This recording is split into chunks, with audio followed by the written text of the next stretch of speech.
The matriarch, a woman who is head of a family or tribe. In some cultures, the mother precedes the status of matriarch. An older woman who is powerful within a family or organization. How is your relationship with your grandmother? I'd like to really know. I had 2 grandmothers in my family when I was growing up. My paternal grandmother and my maternal grandmother. I can honestly say, as a child, it was sometimes not too good with my maternal grandmother. As I got older and I think about memories from the past, I still feel the same way, but it is what it is.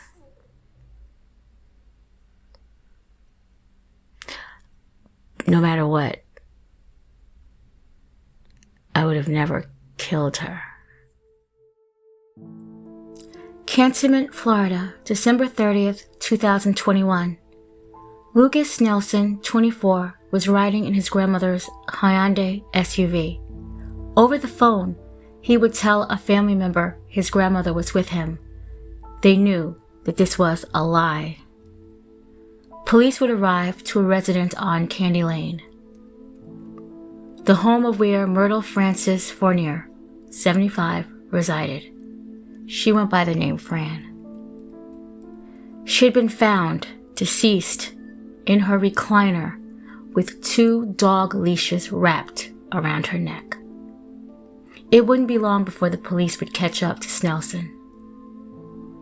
According to reports, they watched him entering and exiting the stolen SUV. In the parking lot, he was there for a while. He was at a business. He was at a plasma center, and they decided to approach him and arrest him. A scuffle ensued between Snelson and the police. Snelson had been charged with second-degree murder, grand theft auto, and resisting arrest. People couldn't believe that this had happened, and to Fran. People knew her, and they said that she was the most sweetest and kind woman. She would do anything for anybody. A neighbor close to her said she would even mow her own lawn and just go to work. She was a believer in God, and I read a comment by another woman of how she taught her how to do the Lord's work. It was a sad story. She left behind her husband. Death didn't do them part of old age or disease. It was because of a grandson, the worst way to go, by family. A young guy who should have been protecting his grandmother would end her life.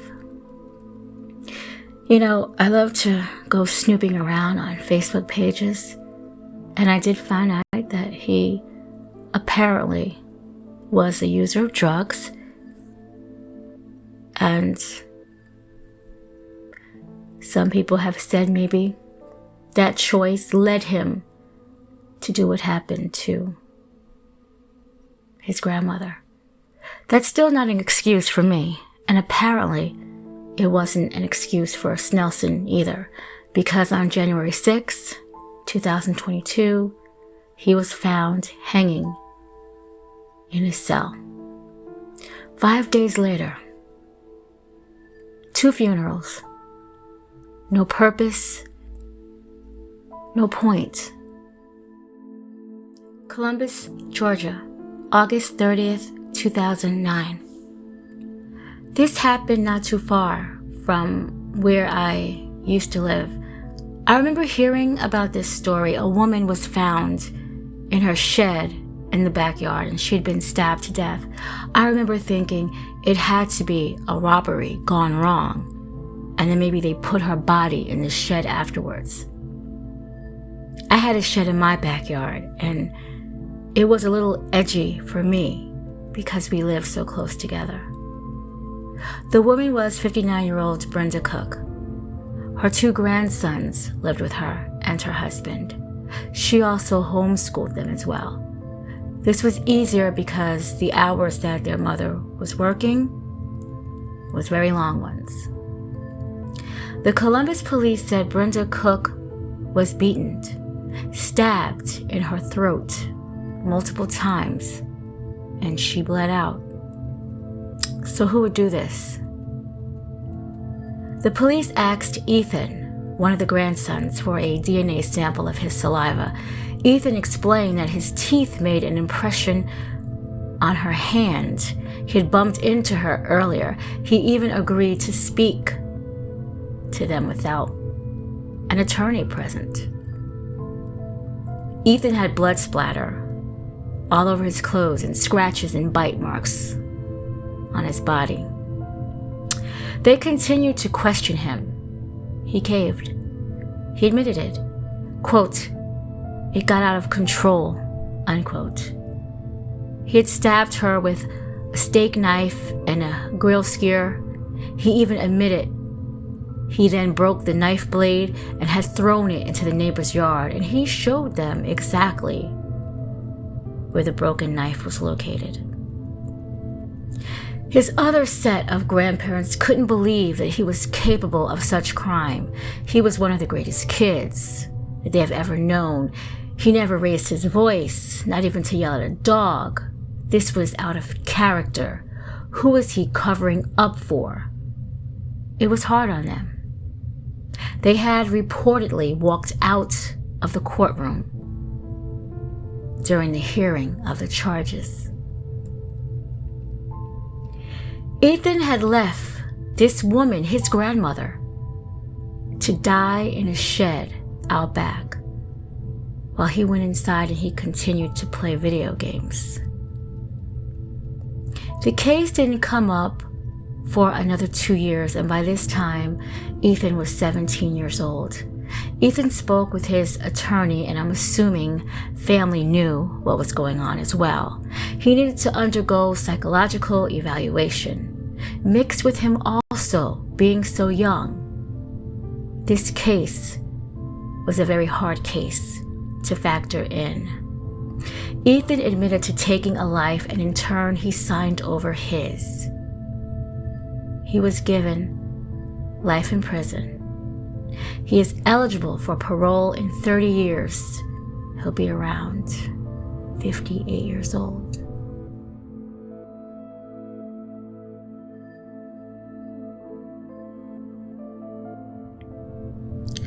Chicago, Illinois, September 27th, 2021. Luis Paraleta, 20 years old. He would be turning 21 the following next day. It was a known fact, at least throughout his family, that Luis had mental issues. He had been diagnosed with bipolar, and he had been hospitalized in the past for schizophrenia. He spent a year attending Malcolm X College, so maybe things might have been looking up for Luis. 76-year-old Porfirio Espinoza Cardoza, 76, was at the home in Chicago. Her daughter had left to go to pick up her 2-year-old son from school. It was reported that Luis had waited. Outside, surveillance cameras would capture Luis walking towards his grandmother's house. He had told a neighbor that, quote, "No one listens to me," end quote. I don't know in what order that this was said to the neighbor, but what would come next? Luis called his therapist and said that he wanted to murder his grandmother. If anything happened with that knowledge, it hadn't been publicly written. After Ethan's arrest, it was said that he even told a police officer, quote, "needed to take a lot of anger out," end quote. When Mrs. Cordova's daughter would return back to her mother's from picking up her 2-year-old son, she would witness a grisly scene. Luis was standing over her mother. Her mother was laying on the floor. Both Luis and Mrs. Cardoza was covered with blood. There was a kitchen knife sticking out of Mrs. Cordova's ear. The daughter screamed at her son to get away. The police were called. When the police arrived, including the knife that was lodged in her ear, a broken frying pan, bloody meat tenderizer was also there. There were things that he used to viciously attack his grandmother. She was unresponsive. She passed away due to multiple stab wounds. She had defense wounds, but she wasn't any match for her 20-year-old grandson. A prayer was said outside the building at West Schubert Avenue. He was arrested, and later he was held without bail. Clayton, North Carolina, September 30th, 2021.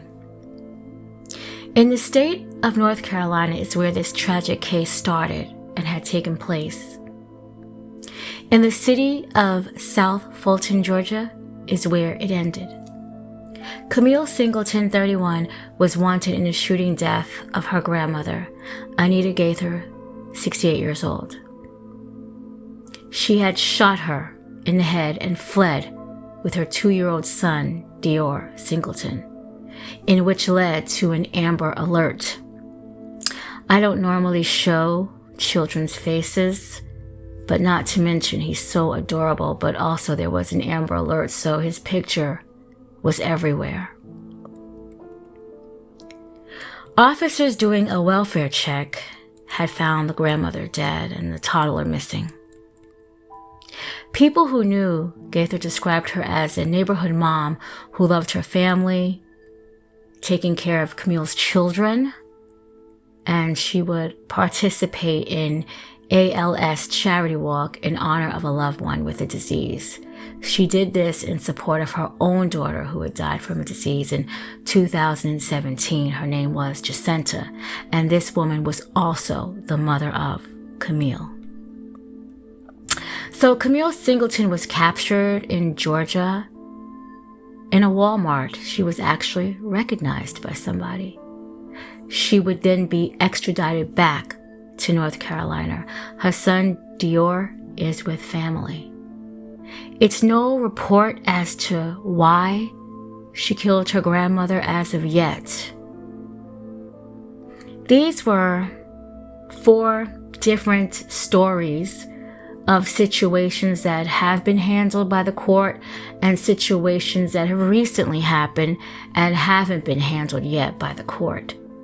There were so many situations about people who have killed their grandmothers very recently.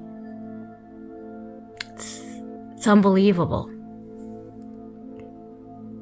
We all know now, since the pandemic, for the past 3 years, it's been more murders. It's been more domestic crimes. Crime has tripled on a whole due to the pandemic. At least that's what they say. Justice, of course, for the grandmother out of North Carolina and the grandmother in Chicago. And my condolence to the families of these lost loved ones.